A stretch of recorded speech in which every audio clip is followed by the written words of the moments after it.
वर के पिता ने इसी संबंध में अमर और दीपचंद से बात की। दीपचंद ने धन मिलने के लालच में वर के पिता की बात स्वीकार कर ली। अमर को दूल्हे के वस्त्र पहनाकर राजकुमारी चंद्रिका से विवाह करा दिया गया। राजा ने बहुत सा धन देकर राजकुमारी को विदा किया। अमर जब लौट रहा था तो सच नहीं छिपा सका और उसने राजकुमारी की ओढ़नी पर लिख दिया, राजकुमारी चंद्रिका, तुम्हारा विवाह तो मेरे साथ हुआ था। मैं तो वाराणसी में शिक्षा प्राप्त करने जा रहा हूँ। अब तुम्हें जिस नवयुवक की पत्नी बनना पड़ेगा वह कान्हा है। जब राजकुमारी ने अपनी ओढ़नी पर लिखा हुआ पढ़ा तो उसने कान्हे लड़की के साथ जाने से इनकार कर दिया। राजा ने सब बातें जानकर राजकुमारी को महल में रख लिया। उधर अमर अपने मामा दीपचंद के साथ वाराणसी पहुंच गया। अमर ने गुरुकुल में पढ़ना शुरू कर दिया। जब अमर की आयु 16 वर्ष की पूरी हुई तो उसने एक यज्ञ किया। यज्ञ की समाप्ति पर ब्राह्मणों को भोजन कराया और खूब अन्न वस्त्र दान किए। रात को अमर अपने शयन कक्ष में सो गया। शिव के वरदान के अनुसार शयनावस्था में ही अमर के प्राण पखेरु उड़ गए। सूर्योदय पर मामा अमर को मृत देखकर रोने पीटने लगा। आसपास के लोग भी एकत्र होकर दुख प्रकट करने लगे। मामा के रोने विलाप करने के स्वर समीप से गुजरते हुए भगवान शिव और माता पार्वती ने भी सुने। पार्वती जी ने भगवान से कहा,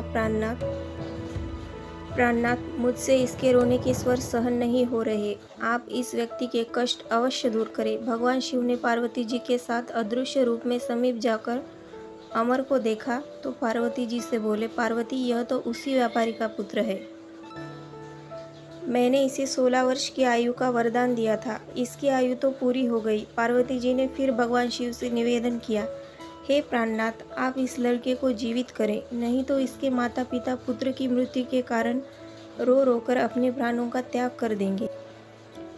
इस लड़के का पिता तो आपका परम भक्त है। वर्षों से सोमवार का व्रत करते हुए आपको भोग लगा रहा है। पार्वती के आग्रह करने पर भगवान शिव ने उस लड़के को जीवित होने का वरदान दिया और कुछ ही पल में वह जीवित होकर उठ बैठा। शिक्षा समाप्त करके अमर मामा के साथ अपने नगर की ओर चल दिया। दोनों चलते हुए उसी नगर में पहुंचे जहां अमर का विवाह हुआ था। उस नगर में भी अमर ने यज्ञ का आयोजन किया। समीप से गुजरते हुए नगर के राजा ने यज्ञ का आयोजन देखा। राजा ने अमर को तुरंत पहचान लिया। यज्ञ समाप्त होने पर राजा अमर और उसके मामा को महल में ले गया और कुछ दिन उन्हें महल में रखकर बहुत सा धन वस्त्र देकर राजकुमारी के साथ विदा किया। रास्ते में सुरक्षा के लिए राजा ने बहुत से सैनिकों को भी साथ भेजा। दीपचंद ने नगर में पहुंचते ही एक दूत को घर भेजकर अपने आगमन की सूचना भेजी। अपने बेटे अमर के जीवित वापस लौटने की सूचना से व्यापारी बहुत प्रसन्न हुआ। व्यापारी ने अपनी पत्नी के साथ स्वयं को एक कमरे में बंद कर रखा था। भूखे प्यासे रहकर व्यापारी और उसकी पत्नी बेटे की प्रतीक्षा कर रहे थे। उन्होंने प्रतिज्ञा रखी थी कि यदि उन्हें अपने बेटे की मृत्यु का समाचार मिला तो दोनों अपने प्राण त्याग देंगे। व्यापारी अपनी पत्नी और मित्रों के साथ नगर के द्वार पर पहुंचा। अपने बेटे के विवाह का समाचार सुनकर पुत्रवधू राजकुमारी चंद्रिका को देखकर उसकी खुशी का ठिकाना न रहा। उसी रात भगवान शिव ने व्यापारी के स्वप्न में आकर कहा, हे श्रेष्ठी, मैंने तेरे सोमवार के व्रत करने और व्रत कथा सुनने से प्रसन्न होकर तेरे पुत्र को लंबी आयु प्रदान की है। व्यापारी बहुत प्रसन्न हुआ। सोमवार का व्रत करने से व्यापारी के घर में खुशियां लौट आई। शास्त्रों में लिखा है कि जो स्त्री पुरुष सोमवार का विधिवत व्रत करते और व्रत कथा सुनते हैं उनकी सभी इच्छाएं पूरी होती है। जय श्री शंकर।